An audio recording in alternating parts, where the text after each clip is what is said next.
الرحمن الرحیم د لر سپین غر مالداري او زراعتي شرکت محترمو فارمدارانو سلام علیکم ورحمت الله وبرکاتو.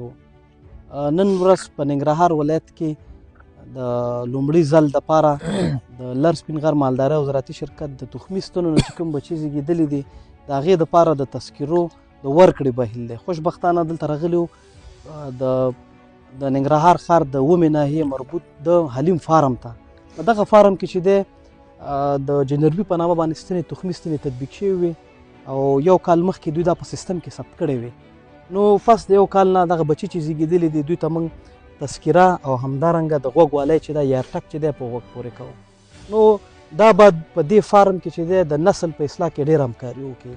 اوله درجه کې به د همخونۍ یا د انبریډینګ موضوع ونیسي. دویم د نسل په پیژندنه کې چې دی ډېره زیاته همکاري کوي. یعنې که چېرته دغه غوږ والی د دې په غوږ وي او که بهر نه ډاکټر راځي دوی خپلی نو دوی ته به دا معلومات کېږي چې دغه مربوطه خوسی د کم نسل نه ده.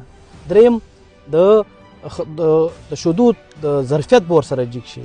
یعنې دا په آینده کې که 30 کیلو یا 40 کیلو 50 کیلو پورې شوده کوي نو دې ته به بیرته هغه تخمي ستن القا کېږي چې کم د دې 50 او د شپېتو نه ظرفیت جګي. نو د کوشش کوي چې د لر سپین غر مالداري او زراعتي شرکت د کوپکس موبیلیار تخمي ستنو څخه استفاده وکړي، ځکه کم خصوصیات چې د کوپکس لري نور موبیلیار دی نه لري. عملا تاسو دغه فارم ګورئ په دغه کې ټول د کوپکس موبیلیار د تخمي ستنو نه استفاده شوې ده چې هم د وړې خوسی او هم تولیدي غواګانې هم پکې شته چې د ویډیو په جریان کې به تاسو ته موږ ټولې غواګانې او همدارنګه ټول خوسي وښیو. مننه.